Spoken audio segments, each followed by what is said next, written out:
할렐루야. 네, 주의 이름을 찬양합니다. 선포된 말씀이 여러분 각 사람에게 꼭 필요한 은혜가 될 줄로 믿습니다. 오늘 말씀의 제목은 능력으로 내게 띠띠우사라는 제목입니다. 능력으로 내게 띠띠우사. 옆 사람과 인사하시죠. 하나님께서 당신에게 능력을 더하십니다. 네.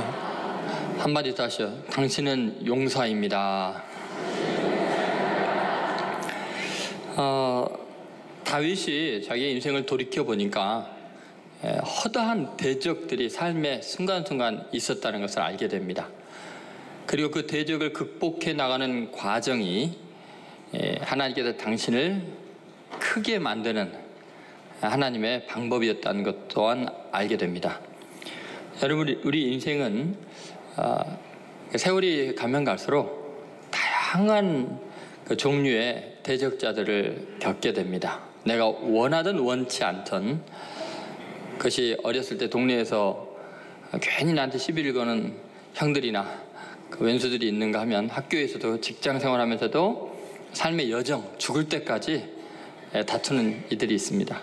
근데 더 심각한 것은 그런 상황이 사실은 영적인 데서 원인이 있고, 어둠의 공중 권세 잡은 자들이 할 수만 있으면 믿는 자라도 유혹하고 또 쓰러뜨리려는 아주 치열한 영적 전투의 어떤 중요한 결과로 그런 일들이 일어나게 되죠. 그래서 우리는 우리의 삶의 현실에서 정말 하나님께서 능력으로 띠띠워 주시지 않으면 인생 내내 계속해서 나타나는 대적자들과 싸워서 영원한 승리를 얻는다는 것은 거의 불가능합니다. 그런데 다윗은 놀랍게도 그 모든 대적자들의 손에서 나를 구원하신 날에 이 노래로 하나님께 영광 돌렸다고 사무엘하 22장 앞부분에 이야기를 하고 있죠. 그래서 오늘은 내가 인생 살아가면서 만나게 되는 대적자들, 그리고 영적인 전투에서 어떻게 승리할 수 있는가. 하나님께서 내게 능력으로 띠를 띄우시기 때문에 정말 기적같이 승리할 수 있다는 것을 다윗이 고백하고 있고, 하나님께서 오늘 여기 앉아있는 여러분과 저에게도 특별히 새로운 능력으로 띠를 띄워주셔서 강한 용사로 우리를 변화시켜 줄 줄로 믿습니다. 첫 번째 우리가 생각할 것, 중요한 것은 나를 전사로 만드시는 하나님입니다. 따라서 나를 전사로 만드시는 하나님. 여러분, 하나님께서 우리에게 능력으로 띠띠우는 이유는 우리의 그 정체성을 완전히 바꿔놓는 아주 중요한 이야기입니다. 자, 40절 같이 읽겠습니다. 이는 주께서 내게 전쟁하게 하려고 능력으로 내게 띠띠우사 일어나 나를 치는 자를 내게 굴복하게 하셨사오며. 여러분, 지금 다윗이 자기의 인생의 많은 대적자들과의 그 싸움에서 그들을 완전히 진멸하고 그들을 이기는 그 과정에서 가만히 생각해보니까 하나님께서 나를 전쟁하게 하려고 이렇게 표현을 하고 있습니다. 여러분, 우리 인생은요, 내가 원하든 원치 아니하든 전쟁하게 하려는 그런 어떤 상황 속에 놓이게 됩니다. 자, 왜 그럴까요? 우리는요, 이 땅에 영적인 싸움터에 보내지는데요, 이 세상은 평화의 세상이 아닙니다. 샬롬이 이루어져 있는 세상이 아니에요. 이 세상에는 아직 하나님의 나라가 이루어져 있지 않습니다. 거기는 아주 치열한 영적인 전투가 벌어지고 있습니다. 빛과 어둠의 싸움, 사탄의 세력과 하나님의 지금 영적인 전투가 진행되고 있는 상황입니다. 거룩한 하나님의 나라를 이 땅 가운데 이룩하기 위해서 끊임없이 지금 천국이 이 땅 가운데 이루어지기 위해서 하나님의 역사가 진행이 되고 있습니다. 그래서 여러분, 주님이 이 땅에 오실 때 검을 주러 왔다, 그런 이야기를 하십니다. 오히려 이 땅에서 우리가 뭔가 해야 될 일이 있는 거죠.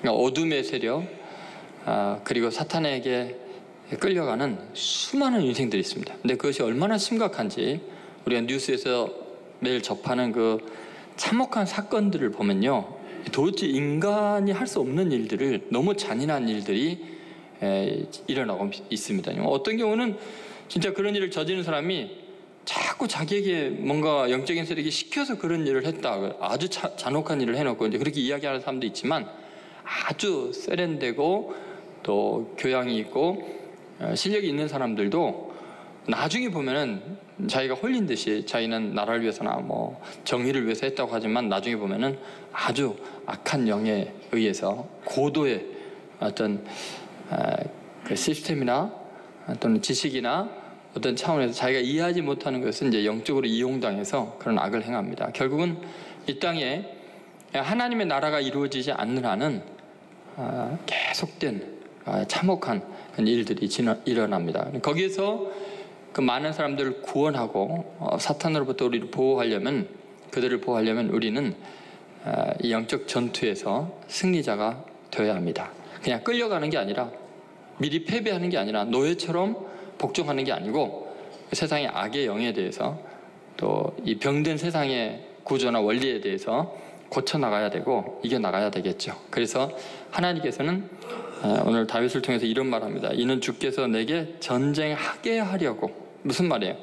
그냥 악에 흡수되거나 쓸려가는 게 아니라 대항해서 그 악을 변화시켜야 되고 악에 끌려가는 사람들을 구원해야 되는 그 전쟁을 하게 하려고 이렇게 이야기를 하죠. 블레셋의 손으로부터 이스라엘 백성들을 구원하게 하려고, 골리앗으로부터 또 이스라엘 백성들을 구원하려고 하나님이 전쟁하게 하십니다. 그래서 하나님께서 이 전사로 만드시기 위해서 다윗에게 능력으로 띠띠웠다, 이렇게 표현을 하고 있습니다. 여러분, 우리는 때로 우리 인생을 돌이켜보면서 다윗처럼 지난 인생을 돌이켜보니까 많은 사건들과 또 만나는 사람들과 부딪히는 일들을 통해서 하나님께서 나를 생각보다 강하게 만드셨다. 나는 그냥 편안하게 순박하게 소시민대로 살고 싶은데 굉장히 의지가 강하고 눈빛이 초롱초롱하게, 그리고 도전적으로 세상을 바라보고 극복할 수 있는 강인한 사람으로 만들어 가시는 하나님을 우리는 경험하게 됩니다. 다윗이 그걸 느끼는 거예요. 나로 하여금 전쟁하게 하려고 그냥 휩쓸어 가는 게 아니고, 그래서 내게 능력으로 띠를 띄우신 하나님, 그래서 원수들을 완전히 진멸하게 하시는 하나님이시다. 얼마나 철저하게 원수들을 무너뜨리는가.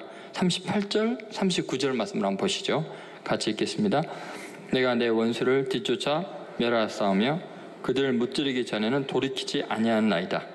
내가 그들을 무찔러 전멸시켰더니 그들이 내 발 아래 엎드러지고 능히 일어나지 못하였다이다. 저는 이걸 보면 다윗이 얼마나 강한 전사로, 지금 하나님 나라의 전사로 하나님의 능력 있게 사용하고 있는 것을 알 수 있죠. 하나님께서는 우리를 구원해서 그냥 죽은 이후에 천국 가게 하는 데만 목적이 있는 게 아니라는 거예요. 우리로 하여금. 또는 이 땅에서 우리가 이제 예수님의 도우심으로 기도하면 응답받아서 건강하고 평화롭고 부유하고 즐겁게 향락을 누리면서 그렇게 살아가는 것이 하나님의 목적이 아니라는 거죠. 다윗이 자기가 왕이 돼서 사울왕처럼 자기의 왕위를 누리는 것이 목적이 아니라는 거예요. 나로 하여금 전쟁하게 하려 하사. 그러니까 여러분, 우리가 이 땅에 살아갈 때 잘 생각해 봐야 됩니다. 내 자신의 안일함만을 위해서 있는 게 아니에요. 우리는 영적 전투의 현장 속에 보내져서 지옥으로 끌려가고 있고, 아니 여기서 지금 마귀의 앞잡이 노릇을 하고 있는 수많은 사람들을 구원하는 용사로 하나님의 나라의 굉장히 중요한 전사들로 보냄받아서 하나님이 내게 능력으로 띠를 띄우셔서 그 구원 작업을, 구원을 위한 거룩한 전투의 요원들로 우리를 부르셨다는 거예요. 여러분, 그런 믿음이 있습니까? 그래서 여러분을 지금 하늘나라에 바로 안 데려가시고 그 많은 질병을 통해서 강하게 하시든지, 또는 괴롭히는 사람들 인간관계를 통해서 영적으로 더 강한 사람으로 기도하게 하시든지, 어쨌든 우리를 전사로 만드시려고 능력으로 띠를 띄우시는 하나님이시라는 거죠. 다윗은 그런 자아 정체성이 분명했습니다. 난 이 땅에서 하나님 나라를 위해서 싸우는 용사다. 그 의식이 있었던 거죠. 그걸 감당할 수 있도록 하나님은 늘 능력을 주십니다. 하나님께서는 이 하나님의 나라를 위해서요, 어떤 사명을 주실 때 반드시 그걸 감당할 수 있는 권능을 주십니다. 그냥 우리를 그냥 보내는 게 아니라 능력으로 띠를 띄워가지고 하나님이 공급하신 힘으로 전쟁하게 하시는 하나님이세요. 예를 들면 모세를 생각해 봅시다. 모세는요, 자기는 쓸모없는 인간으로 생각했습니다. 그래서 40세부터 80세까지 미디안 광야로 도망가서 세상과 담을 쌓고 자기 소유도 갖지 않고 자기는 폐인이라고 생각해서 장인의 양을 치면서 인생을 탕진하고 있었습니다. 그런데 하나님이 나타나셔서 너가 애굽에 가서 내 백성들을 구원해내라. 그들과 싸우라는 거 아니에요. 그러니까 모세는 자기는 이미 늙었고 자기는 아무 힘도 없기 때문에 나는 입이 둔한 사람입니다. 절대 못 갑니다. 내가 너와 함께 하겠다. 그럼 결국은 그렇게 초라한 노인을 그 당시에 가장 강력한 제국인 이집트의 그 바로 왕의 손에서 그 군대에게서 이스라엘 백성들 60만 명을 전부 다 구출해내는 어마어마한 전사로 하나님이 사용하시죠. 모세의 힘으로 되겠어요? 하나님께서 능력으로 띠를 띄워 주셨기 때문에 전쟁하게 하셔서 그런 놀라운 일들을 이루시는 거예요. 그러니까 하나님께서 우리에게 사명을 주실 때는 능력을 주신다는 걸 믿어야 돼요. 그래서 신명기 34장 보면은 분명히 그 이야기를 합니다. 10절부터 12절에 모세에 대한 평가를 이렇게 내립니다. 같이 읽습니다.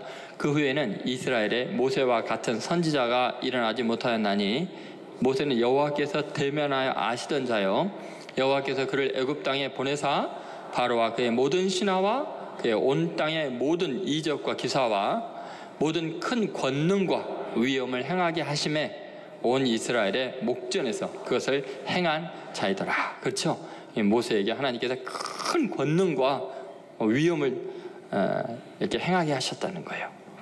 여러분 믿습니까? 그러니까 사명을 주시면 그 사명을 감당할 권능을 띠띠우시는 하나님이십니다.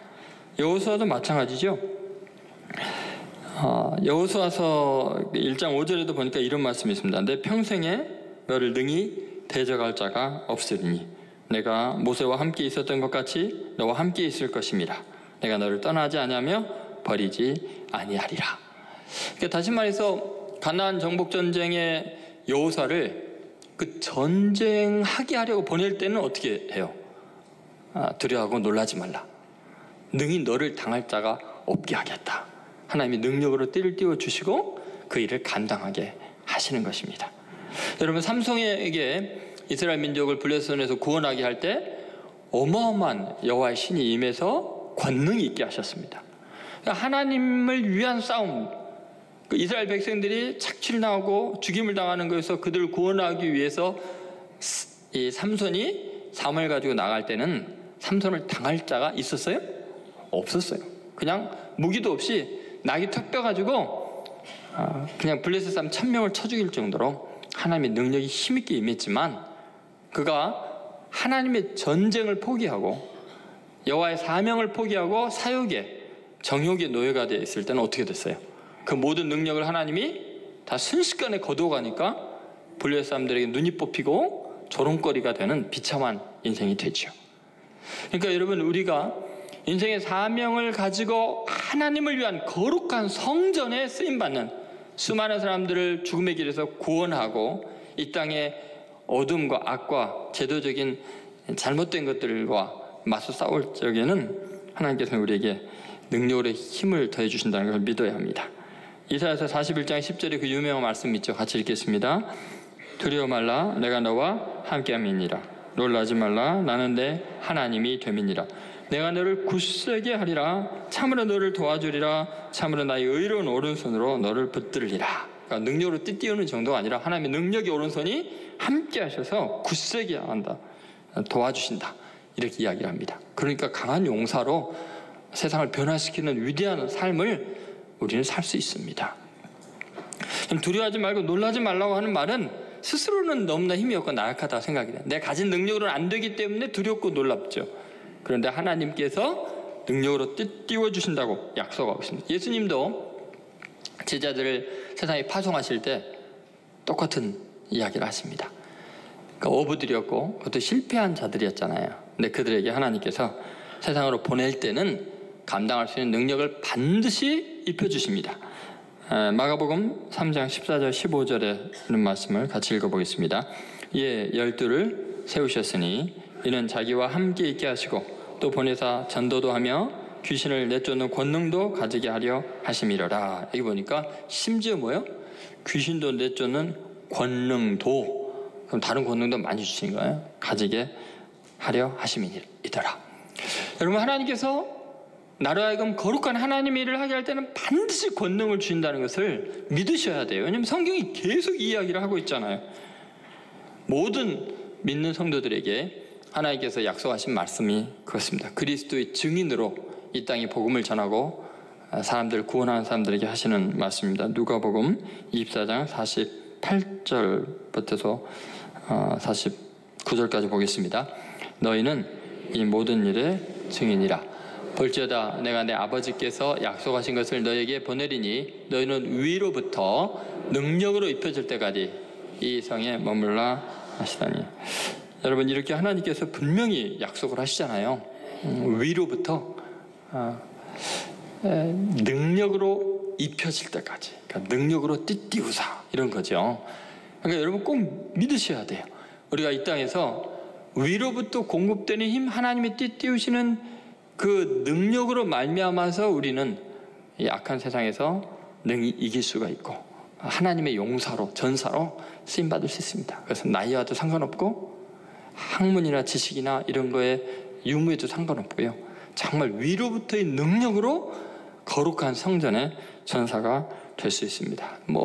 얼마나 많은 약속을 하시는지 몰라요. 사도행전 1장 8절의 그 유명한 말씀도 마찬가지죠. 한번 같이 읽어볼까요? 오직 성령이 너에게 임하시면 너희가 권능을 받고 예루살렘과 유대와 사마리아와 땅끝까지 이르러 내 증인이 되리라 하시니라. 여기도 보면 너희가 권능을 받는다. 분명히 하나님의 성령이 임하실 때 우리에게 권능으로, 능력으로 띠띠워 주시는 놀라운 일들이 있게 됩니다. 그러므로 여러분, 더 이상 원수들의 그 공격 앞에서 두려워하지도 말고 낙심하지 마세요. 현실적으로 보면 분명히 안 될 것 같지만 우리는 강한 용사입니다. 하나님의 능력으로 띠띠워 주시는 그런 용사인 걸 잊지 마시고, 여러분 자신이 이제 정체성을 새롭게 했어요. 세상에 흐느적거리며 사는 게 아니라 나는 하나님 나라의 전사다, 그렇게 믿으시기 바랍니다. 한번 더 가슴에 손을 얹고 따라해 보세요. 나는 하나님 나라의 전사다. 믿습니까? 옆 사람한테 이야기하세요. 당신은 하나님 나라의 용맹스러운 전사입니다. 네. 여러분 꼭 믿으시고요. 이 세상을 구원해야 합니다. 변화시켜야 합니다. 두 번째, 능력으로 띠띠우셨다. 이렇게 이기게 하시는 이유가 있습니다. 그것은 원수의 허점을 만드시는 하나님입니다. 한번 따라해보세요. 원수의 허점을 만드시는 하나님. 전쟁 중에 등을 보이면 죽는 겁니다. 그런데 놀랍게 하나님께서요, 원수들이 등을 내게로 향하게 모든 걸 바꿔버리는 거예요. 그러니까 원수의 허점을 보게 하시는 하나님입니다. 자, 41절 말씀 같이 읽어보겠습니다. 주께서 또 내 원수들이 등을 내게로 향하게 하시고 내게 나를 미워하는 자를 끊어버리게 하셨음이니이다. 여러분, 어떻게 승리를 하느냐? 그 원수가 자기 스스로 등을 돌리는 게 아니라 하나님께서 어떻게 해요? 등을 내게로 향하게 하신다는 거예요. 다시 말해서 원수의 마음, 원수의 행동, 이 모든 것을 주님이 주관해서 그냥 돌려놔가지고 못 움직이게 하시는지 어떤지, 어쨌든 등을 향하게 하셔서 그를 끊어버리게 하신다, 이렇게 이야기를 하고 있습니다. 결국은 하나님은 원수가 실패할 수밖에 없는 허점을 우리에게 보이도록 해주신다는 것이죠. 여러분, 세상은 너무 강한 것 같고 두렵게 보일 수 있습니다. 예를 들면 골리앗이 나타났을 때 이스라엘 모든 백성들이요, 도저히 상대가 안 되는 그 거구 앞에서 꼼짝을 못하고 두려워 떨고 있었습니다. 갑옷으로 완전히 중무장을 했고, 그 다음에 병걸 들고 방패를 든 사람들이 또 그 골리앗 앞에 첩첩이 쌓여 있었습니다. 그러니까 골리앗을 무너뜨릴 수 있는 방법이 없어요. 그런데 놀랍게 다윗은 빈틈을 봅니다. 이마가 보이는 거예요. 이마. 정확하게 그 허점을 그냥 맞춰서 그 거구를 쓰러뜨립니다. 여러분, 늘 세상을 대면할 때 그리스도인들은 초라하게 보이고 상대편은 거대하게 보입니다. 그래서 가나안 정탐꾼들이 가나안 정탐으로 들어갔을 때 무슨 말이에요? 그들을 보니까 우리가 보기에도 그들은 막 거구이고 우리가 보기에도 우리가 메뚜기같이 보입니다. 이렇게 이야기를 하잖아요. 그러나 여러분, 생각하지 못한 곳에서 허점들을 하나님이 발견하게 하십니다. 우리가 사방으로 우겨싸임을 당하여도 쌓이지 아니하여요.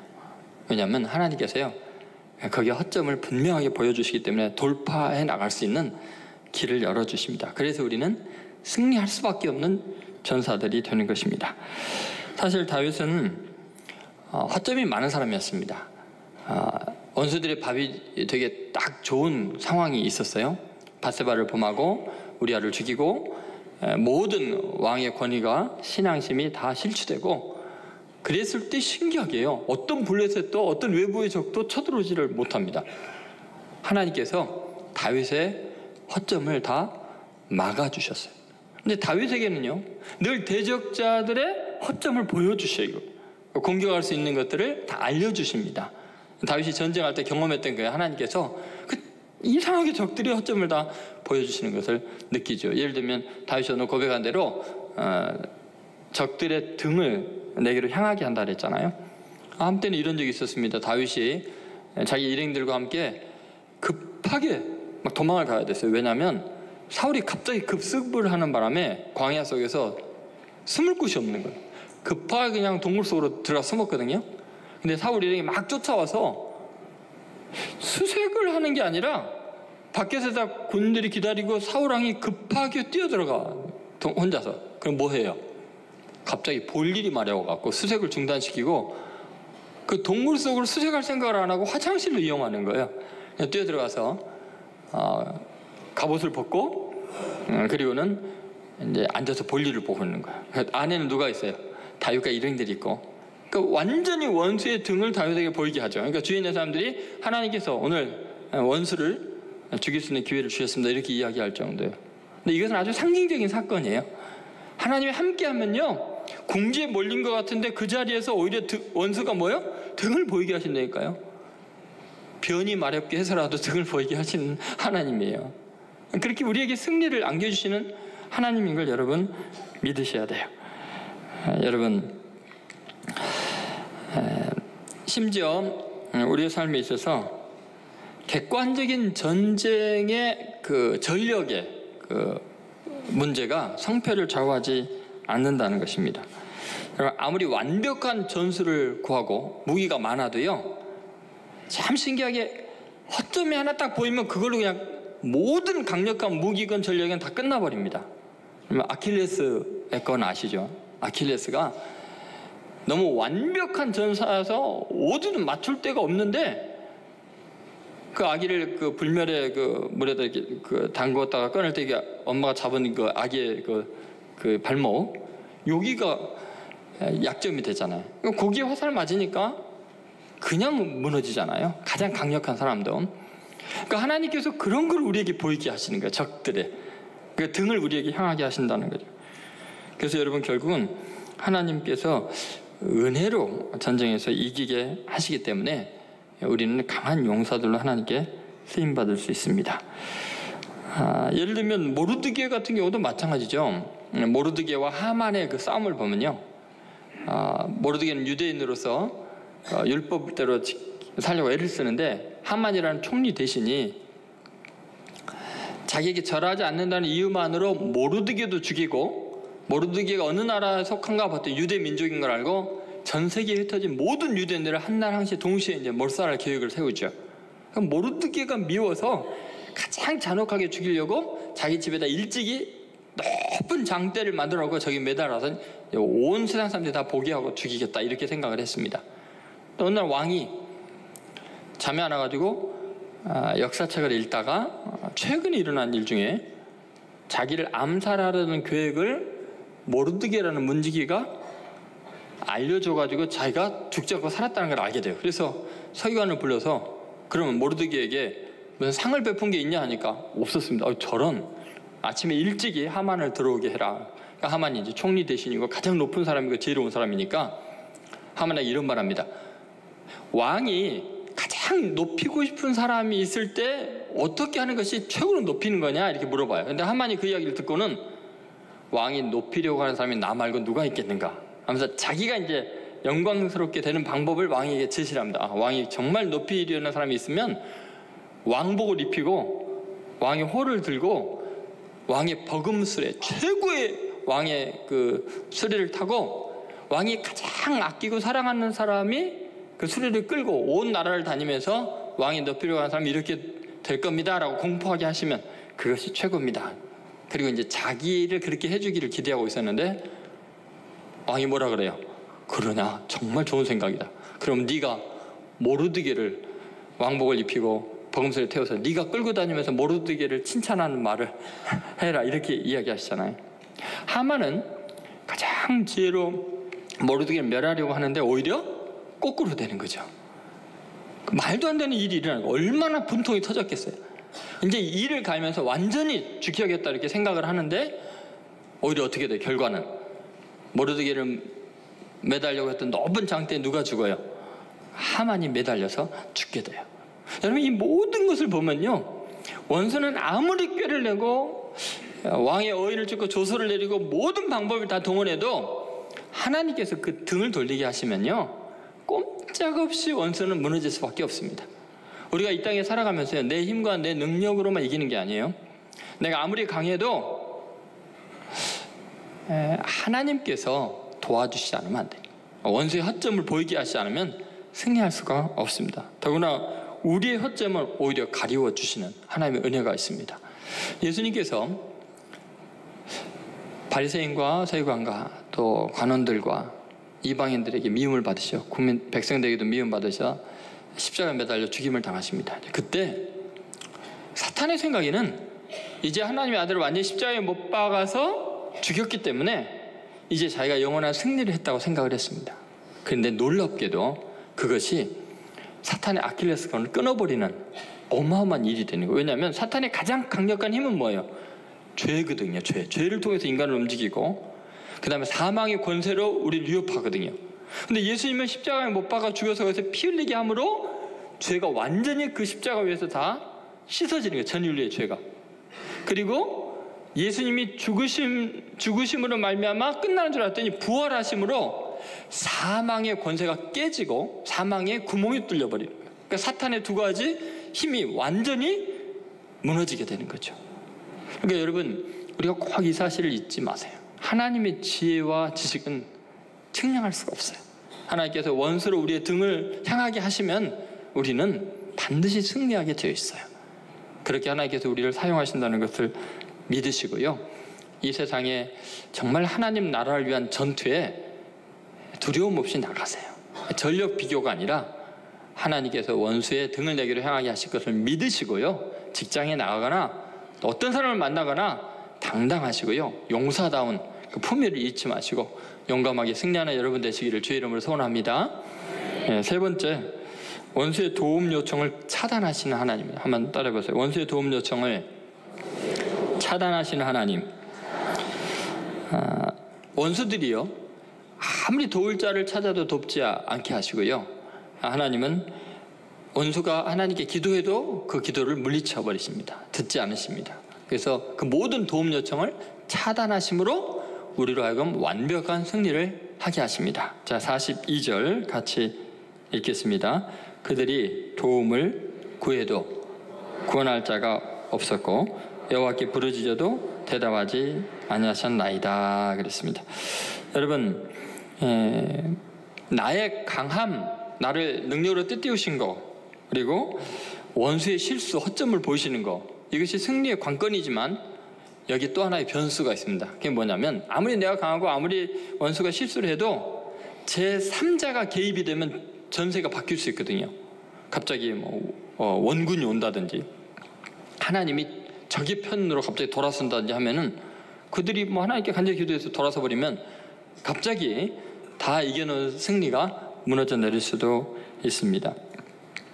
그래서 정말 중요한 것 중에 하나가 뭐냐면 전쟁을 할 때 어떤 외부의 도움도 적이 받지 못하도록 차단하는 겁니다. 외교적으로 미리 완전하게 다 내 편으로 만들어 놓은 다음에 그 다음에 싸워야지 이 옆 나라에서 언제든지 도와줄 수 있는, 또는 내 뒤에 있는 나라에서 도와줄 수 있는 상황인데도 전쟁을 하면요, 백발백중 지게 됩니다. 내가 아무리 강해도 연합군이 형성이 되면 이길 수 있는 방법이 없어요. 그래서 진짜 이기려면 뭐냐면 하나님께서 이 적국의 원조 요청을 다 차단시켜야만 마지막 완전한 승리가 가능한 거죠. 그래서 오늘 다윗이 그 이야기를 하는 거예요. 예전에 자기가 싸울 때 보니까 신기하게 자기와 싸우는 대적들을 돕는 손길을 다 하나님이 끊어놓으신 거예요. 설사 그들이 하나님께 기도해도 하나님이 응답지 않으시는 거예요. 그러니까 자기를 도우시는 하나님,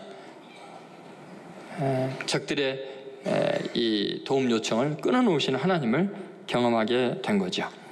자, 그럼 한번 생각해 봅시다. 다윗은 사실 비참하게 광야로 쫓겨다니는 소년에 불과했습니다. 사울 왕은 당시에 가장 강력한 왕이었습니다.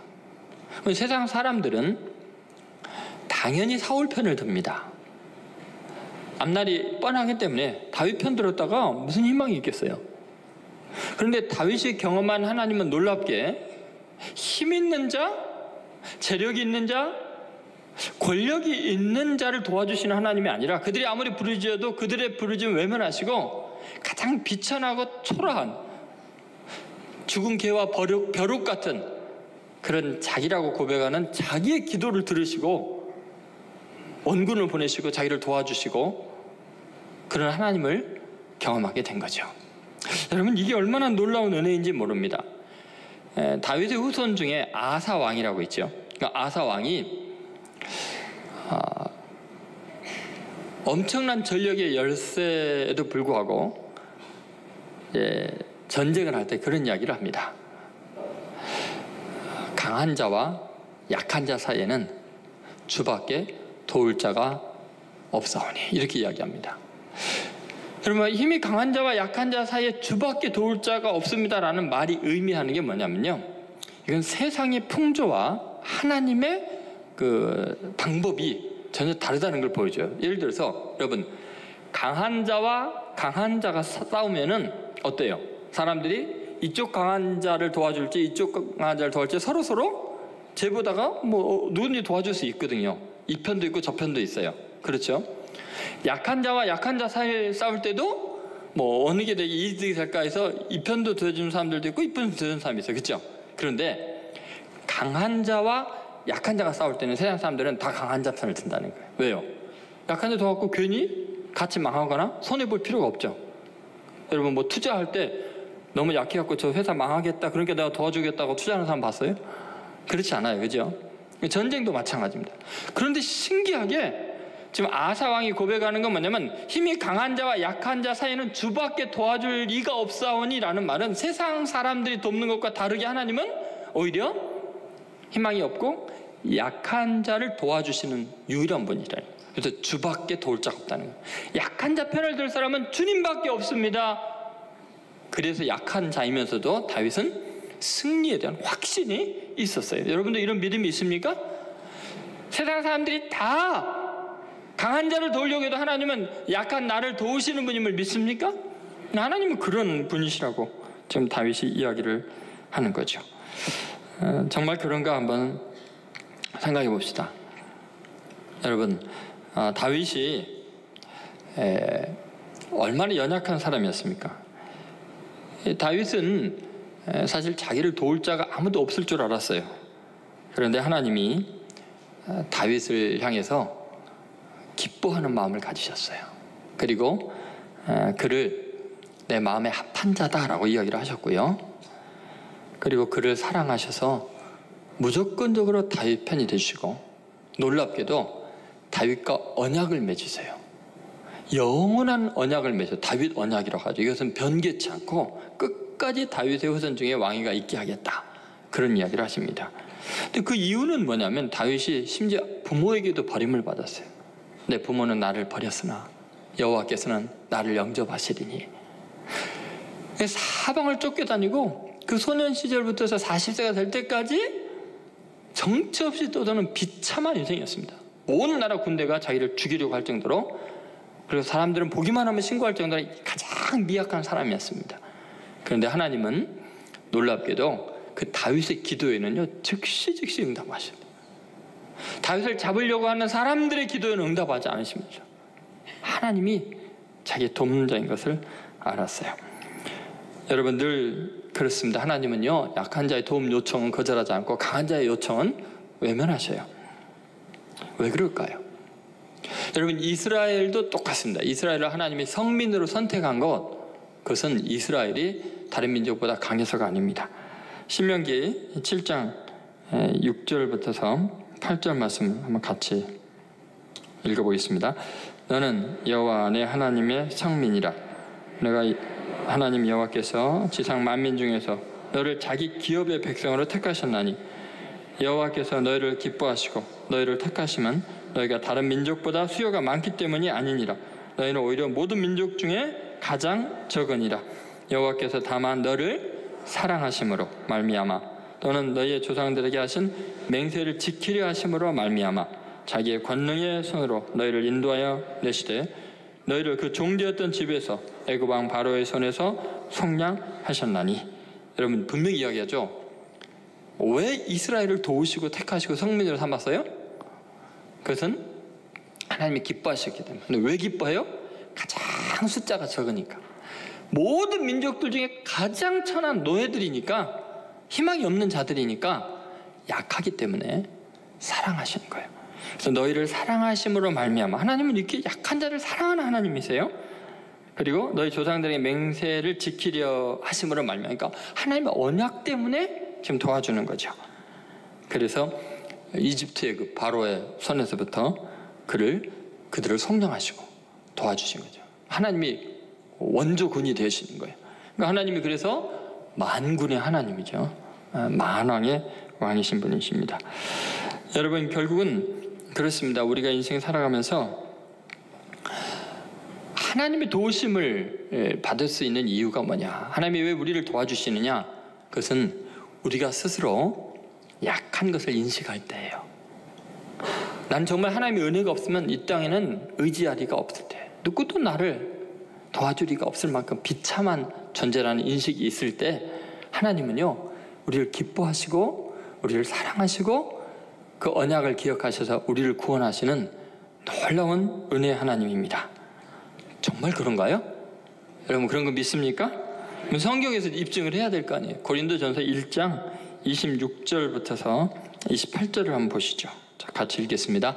형제들아 너희를 부르심을 보라. 육체를 따라 지혜로운 자가 많지 아니하며 능한 자가 많지 아니하며 문벌 좋은 자가 많지 아니하도다. 그러나 하나님께서 세상에 미련한 것들을 택하사 지혜 있는 자들을 부끄럽게 하려 하시고 세상에 약한 것들을 택하사 강한 것들을 부끄럽게 하려 하시며 하나님께서 세상에 천한 것들과 멸시받는 것들과 없는 것들을 택하사 있는 것들을 폐하려 하시나니. 자, 여러분은 자아된 인식이 어때요? 여러분은 있는 것들입니까? 없는 것들입니까? 여러분은 천하가 멸시받고 보잘것없는 사람이라고 생각하십니까? 아니면 정말 나는 이 정도면 성공한 사람이라고 생각하십니까? 그럼 여러분 명백합니다. 가장 자신을 미천한 자로 생각하고 하나님 앞에 겸손히 기도하고 사람들 앞에 겸손하게 은혜를 구하는 사람은요 하나님이 사랑하시고 언약을 기억하셔서 반드시 구원하십니다. 그런데 그런 사람이라도 하나님의 도움을 받고 스스로 높아지고 교만해져서 나는 능력 있고 나는 특별하다고 생각하는 사람은 하나님이 대적해서요 기도에도 응답 안 합니다.